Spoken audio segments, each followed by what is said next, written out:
Assalamualaikum, halo semuanya. Kali ini saya akan coba membahas sedikit tentang Islamofobia.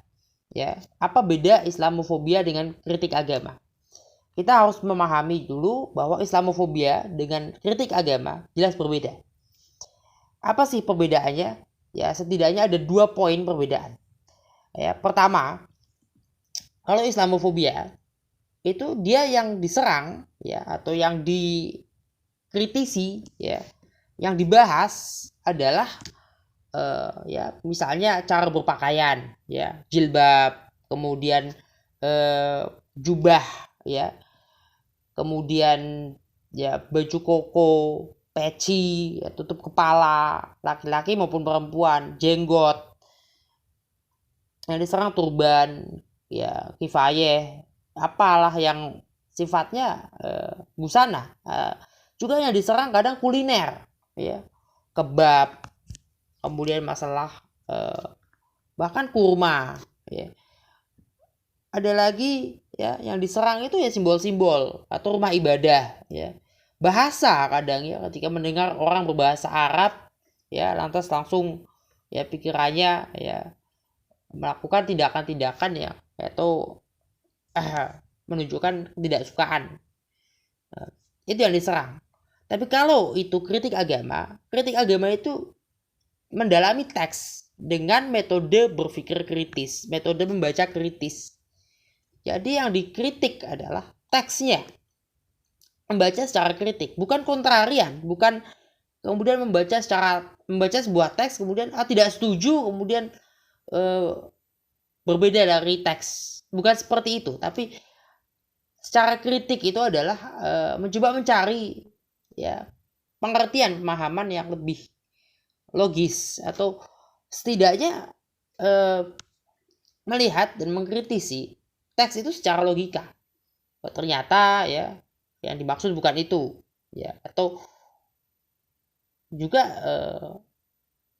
kritik agama ya antara lain mengkritisi otentisitas teksnya, bukan pada peringatannya, karena kitab suci adalah peringatan itu terjaga. Nah itu ketika mengkritisi itu kritik agama, bukan Islamofobia. Kalau Islamofobia itu tadi yang diserang adalah ya masalah jilbab ya, masalah burqa, masalah apa lagi ya, masalah cadar. Itu yang diserang, yang dibahas, yang diisukan itu ya. Kemudian yang dilakukan adalah olok-olok, bentuknya olok-olok ya, mengolok-olok pakaian, mengolok-olok kuliner, mengolok-olok bahasa, mengolok-olok jenggot dan sebagainya ya. Sementara kalau kritik agama ya, dikritik itu bukan hal-hal yang berupa simbol-simbol, tapi yang dikritik adalah teksnya, adalah ajarannya yang kemudian dikritik secara ya. Nah ini perbedaan yang kedua ya.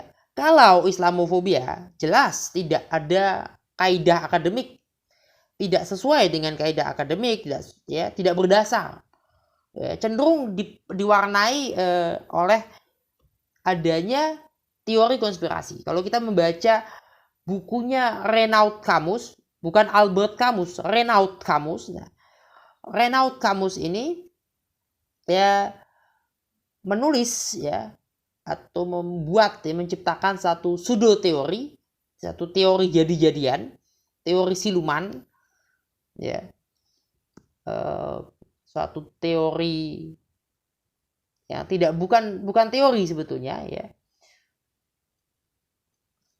Ya itu yaitu adanya replacement, penggantian ya, adanya upaya untuk mengganti, untuk mereplace ya, untuk menghapuskan kulit putih, ras kulit putih dari muka bumi ya. Padahal memang ras kulit putih itu setidaknya dalam 100-200 tahun belakangan memang jumlahnya berkurang. Berkurang itu satu karena pernikahan atau perkawinan beda ras, ya, mereka nikah, kawin, berumah tangga, memiliki keturunan dari golongan ras kulit berwarna, atau mereka ya tidak mau punya anak, simple, ya. Kemudian dibuatlah oleh Renaud Camus, ya, teori atau sudut teori itu bernama, ya, satu teori konspirasi, teori grand replacement, ya. Ada replacement besar-besaran, ada upaya perubahan penggantian genosida terhadap kulit putih, yang padahal merekanya sendiri yang kawin mawin dengan ras kulit berwarna, atau mereka yang sendiri nggak mau punya anak. Kok yang disalahkan adalah ya umat Islam atau imigran Muslim atau ras kulit berwarna. Itu jelas tidak berdasar. Artinya itulah Islamofobia. Dia tidak berdasar. Dia cenderung, ya, melakukan serangan-serangan atas simbol-simbol, atas cara berpakaian, atas kuliner dan sebagainya, tradisi-tradisi, bahkan bahasa, ya. Itu dua ciri Islamofobia.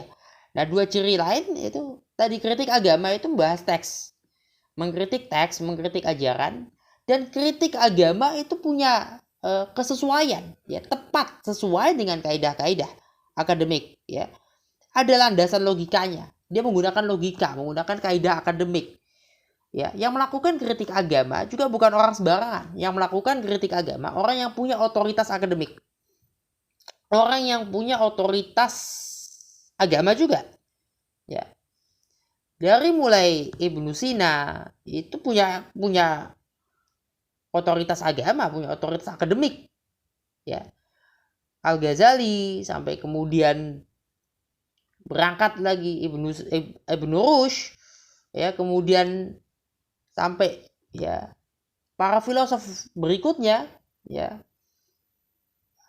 Syekh Ali Ishraq, ya, Suhrawardi, kemudian lanjut Mullah Sadra, hingga berlanjut lagi, ya, hingga abad ini. Mereka punya otoritas akademik, punya otoritas agama. Kita tahu Cak Nur, kita tahu Harun Nasution, punya otoritas agama. Kita tahu Ahmad Dahlan, kita tahu Hashim Ash'ari, punya otoritas akademik, punya otoritas agama. Ya, beliau-beliau itu, mereka itu bukan orang sembarangan. Ya, bukan seperti, ya, seseorang, ya, dari Prancis tadi, Renaud Camus tadi, atau para pentolan, ya, tokoh-tokoh Ku Klux Klan di Amerika Serikat. Bukan. Tapi ini orang-orang yang punya otoritas akademik, punya para sarjana, cendekiawan. Itulah mereka yang dengan kaidah, sesuai kaidah akademik, sesuai dengan landasan dasar logika, melakukan kritik agama. Dan kritik agama itu jelas ada dasarnya. Ya, ada dasarnya, ada landasannya, tidak keluar dari kaidah akademik.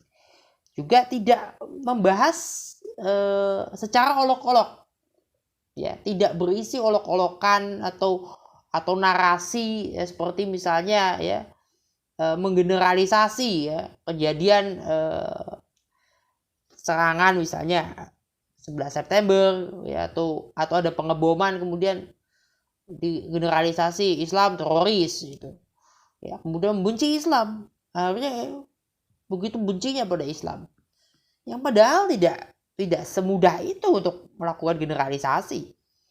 Ya, kalau seperti itu caranya, Ku Klux Klan bisa diidentifikasi sebagai representasi Kristen. Ya, padahal kan kenyataannya tidak begitu. Hal yang sama, ya, ketika kita sadar Taliban belum tentu menjadi representasi Islam. Ya, ketika kita sadar MRS belum tentu menjadi representasi Islam. Begitu pula, ya, Ahok belum tentu representasi Kristen atau representasi Cina. Anies Baswedan belum tentu representasi Arab Indonesia. Ya, bukan juga Ahok atau siapa representasi Tionghoa Indonesia. Nggak bisa begitu semudah itu. Nah, ketika kita melakukan, ya, menganggap, ya, satu orang atau satu kelompok manusia sebagai representasi suatu agama, Islam dalam hal ini, Ya, dia atau mereka adalah representasi Islam. Ya, kemudian digeneralisasi. Itu Islamofobia.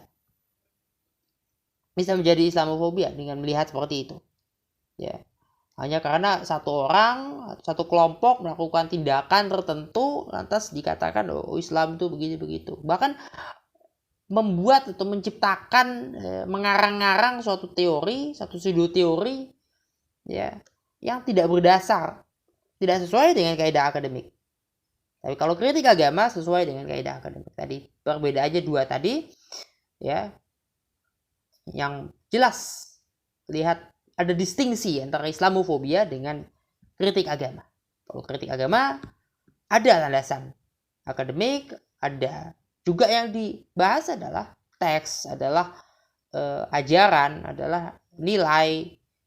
Tapi kalau Islamofobia yang dibahas itu simbol-simbol, tradisi, budaya, peradaban.